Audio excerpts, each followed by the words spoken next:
Hello guys, Masasung Shakapal. Welcome you to Code Flix, a channel made by you. So let's now start with the problem.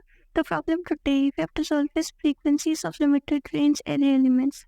So let's get into this problem. तो आज की जो ये problem है ना, उसके अंदर अपने को एक एरे दे रखा होगा जिसके अंदर एन एलिमेंट्स होंगे। अब ये एन एलिमेंट्स कौन कौन से हो सकते हैं? अपने एरे के अंदर 1 से लेके पी तक कोई से भी एलिमेंट्स कितने भी बार प्रेजेंट हो सकते हैं। अब ज़रूरी नहीं है कि 1 से लेके पी तक हर एलिमेंट प्रेजेंट हो, कोई सा एलिमेंट स्किप भी हो सकता है और कोई एलिमेंट्स बार बार रिपीट भी हो सकते हैं। अब अपने को करना क्या है ना, अपने को बताना है कि अपना कौन सा एलिमेंट कितनी बार रिपीट हुआ है। और ये कैसे बताना है अपने को, जैसे एरे की जो फर्स्ट पोजीशन होगी उसके अंदर अपने को बताना है कि 1 की फ्रीक्वेंसी क्या थी, सेकंड पोजीशन पे अपने को बताना है कि 2 की फ्रीक्वेंसी क्या थी, थर्ड पोजीशन पे अपने को बताना है कि 3 की फ्रीक्वेंसी क्या थी एंड सो ऑन। अब हो सकता है कि पी से ज़्यादा एलिमेंट्स हो अपने एरे के अंदर, तो बाकी की जो पोजीशंस होंगी उसको अपने को एज इट इज रख देना है, उसके अंदर अपने को कुछ भी ऑपरेशन परफॉर्म नहीं करना है। यही अपना सिंपल सा क्वेश्चन है। तो अगर अपन इस क्वेश्चन को इसी एग्जाम्पल से देखें, तो इस एग्जाम्पल में अपने को एरे ये दे रखा है। अब इस एरे के अंदर एन एलिमेंट्स प्रेजेंट हैं और अपने कौन कौन से एलिमेंट्स प्रेजेंट हो सकते हैं। इसके अंदर 1 से लेकर 5 तक कोई सा भी एलिमेंट कितनी भी बार प्रेजेंट हो सकता है।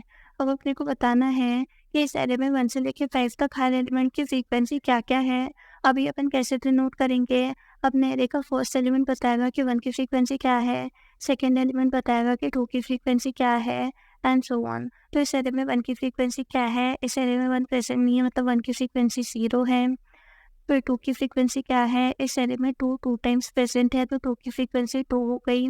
सिमिलरली 3 की फ्रीक्वेंसी भी 2 हो गई। अब 4 इस एरे में प्रेजेंट नहीं है, मतलब 4 की फ्रीक्वेंसी 0 है और 5 की फ्रीक्वेंसी 1 है। तो यही अपना आंसर होना चाहिए और यही अपना आंसर है। मतलब अपन क्वेश्चन अच्छे से समझ चुके हैं और इसकी अप्रोच भी अपने को बहुत अच्छे से आती है। जैसे अपने पास फ्रीक्वेंसी की कोई भी आवाज़ आती है, अपन को सबसे पहले अनऑर्डर्ड मैप ध्यान में आता है और इसके अंदर भी अपन अनऑर्डर्ड मैप ही यूज़ करेंगे।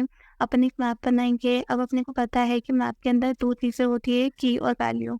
तो की क्या होगा, की अपना एक नंबर होगा और उसकी वैल्यू डिनोट करती होगी कि वो नंबर अपने एरे में कितने टाइम्स प्रेजेंट है, मतलब उसकी फ्रीक्वेंसी। ठीक है, तो वो अपन एरे में ट्रेड करना स्टार्ट करते हैं।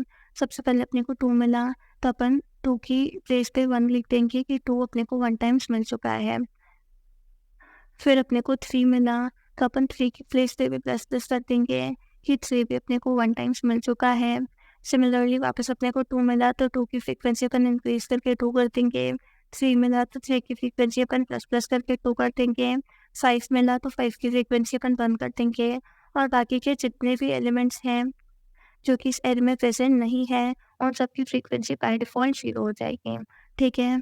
तो वो अपन क्या करेंगे, अपन अपने पूरे एरे में ट्रेड करेंगे। सबसे पहले अपने को फर्स्ट पोज़ीशन मिली तो अपन क्या बोलेंगे कि मतलब अपने एरे की फर्स्ट पोज़ीशन क्या होती है, अपनी 0th पोज़ीशन। तो अपन बोलेंगे 0 + 1 मतलब फर्स्ट पोज़ीशन पे अपने मैप की क्या स्टोर्ड है। तो फर्स्ट पोज़ीशन अपने को कभी भी मिली ही नहीं थी अपने मैप के अंदर, मतलब 1 कभी भी अपने को मिला ही नहीं था। तो 1 के कोरिस्पॉन्डिंग 0 स्टोर्ड होगा। तो अपन क्या करेंगे, यहाँ पे 0 लिख देंगे, मतलब इस एरे को अपडेट करके 0 कर देंगे।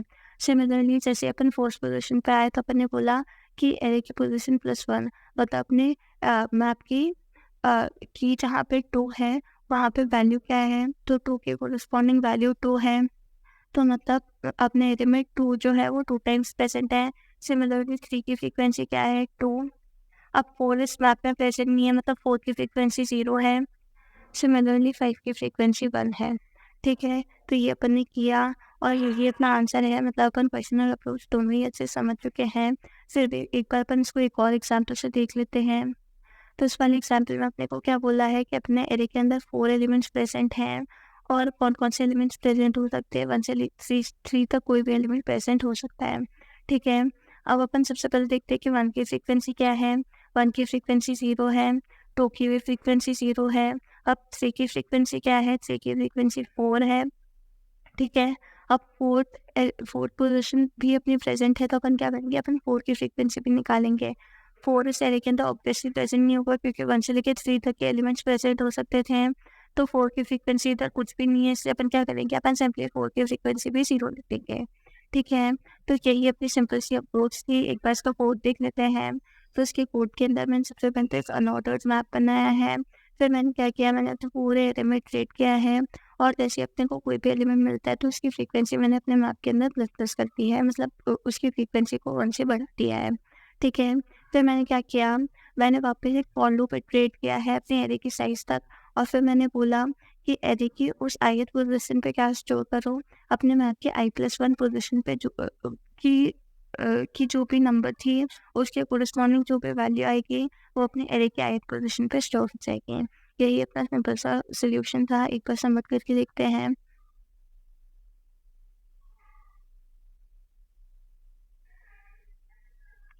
तो हाँ, ये बिल्कुल सबमिट हो रहा है, मतलब एकदम एक्यूरेट सॉल्यूशन, आप इसको बिल्कुल कंसिडर कर सकते हैं।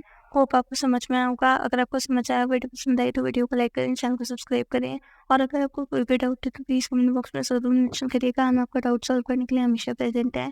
Thank you so much. Thanks for watching. Have a nice day.